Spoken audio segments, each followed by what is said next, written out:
Guys, ഞാൻ ഇന്ന് കുറച്ച് വിഷമത്തിലാണ്. കാരണം എൻ്റെ ചങ്ക് എന്നോട് പറഞ്ഞു നമുക്ക് കുറേ സ്ഥലങ്ങളിലൊക്കെ പോകാമെന്ന് പറഞ്ഞ്.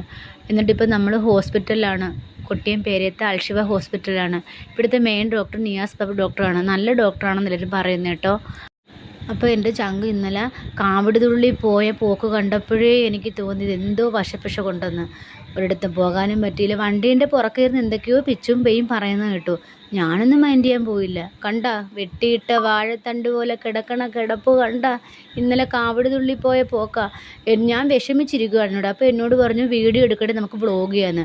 ഞാൻ പറഞ്ഞു വേണ്ട, എനിക്ക് ടെൻഷനാണെന്ന് പറഞ്ഞു. അപ്പോൾ എന്നോട് പറയാം ഇതൊക്കെ വർഷത്തിലൊരിക്കൽ വല്ലപ്പോഴൊക്കെ വരുന്നതല്ലേ, നമ്മൾ ഓണവും വിഷു പോലെ ആഘോഷിക്കണമെന്ന്. അപ്പം ഞാൻ വിചാരിച്ചു അത് ശരിയല്ലേന്ന്. പിന്നെ എന്നെ സമാധാനപ്പെടുത്തി കേട്ടോ, നമുക്ക് അടുത്ത ആഴ്ച പോകാമെന്നൊക്കെ പറഞ്ഞു. അപ്പോൾ കുറച്ച് ടെൻഷൻ മാറി എനിക്ക്. എല്ലാവരും പ്രാർത്ഥിക്കണം കേട്ടോ, പനി മാറി എല്ലാവരും സൂക്ഷിക്കണം, എല്ലാവരും ശ്രദ്ധിക്കണം, എല്ലാവരും കെയർഫുള്ളായിട്ടിരിക്കണം. ഓക്കെ, ടാറ്റാ.